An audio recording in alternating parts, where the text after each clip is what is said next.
శ్రీదేవి ప్రథమం నామ ద్వితీయమమృతోద్భవ తృతీయం కమలా ప్రోక్త చతుర్థం లోకసుందరి పంచమం విష్ణుపత్ని చ షష్టం స్యాత్ వైష్ణవీ తదా సప్తమం తు వరారోహ అష్టమం హరివల్లభ నవమం శాంగిని ప్రోక్త దశమం దేవదేవికా ఏకాదశం తు లక్ష్మీ స్యాద్ ద్వాదశం శ్రీహరిప్రియా ద్వాదశైతాని నామాని త్రిసంధ్యం పఠేన్నరః ఆయురారోగ్యమైశ్వర్యం తస్య పుణ్యఫలప్రదం.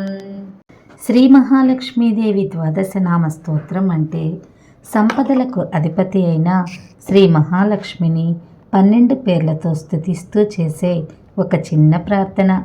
ఈ స్తోత్రం శ్రీదేవి, అమృతోద్భవ, కమల, లోకసుందరి, విష్ణుపత్ని, వైష్ణవి, వరారోహ, హరివల్లభ, శాంగిణి, దేవదేవిక, లక్ష్మి మరియు హరిప్రియ అనే 12 పేర్లను వివరిస్తుంది.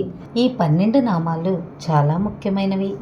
శ్రీదేవి అమ్మవారికి మొదటి పేరు శ్రీదేవి.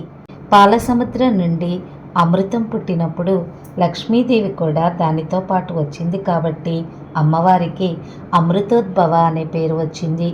కమలంపై ఆసీనురాలై ఉంటుంది కాబట్టి అమ్మవారికి కమల అనే పేరు వచ్చింది. ఈ ప్రపంచంలో అత్యంత సుందరమైనది కాబట్టి 4వ నామం లోకసుందరి. మహావిష్ణువుకు భార్య కాబట్టి విష్ణుపత్ని, విష్ణువుకు సంబంధించింది కాబట్టి వైష్ణవి, మంచి వరాలనిస్తుంది కాబట్టి వరారోహ, హరికి అత్యంత ప్రియమైంది కాబట్టి హరివల్లభ, విష్ణువు చేతిలో ధరించే ధనస్సును కలిగి ఉంటుంది కాబట్టి శాంగిణి, దేవతలకు దేవత కాబట్టి దేవదేవిక, సంపద ఐశ్వర్యాన్నిస్తుంది కాబట్టి లక్ష్మి, శ్రీహరికి అత్యంత ప్రియమైంది కాబట్టి శ్రీహరిప్రియ.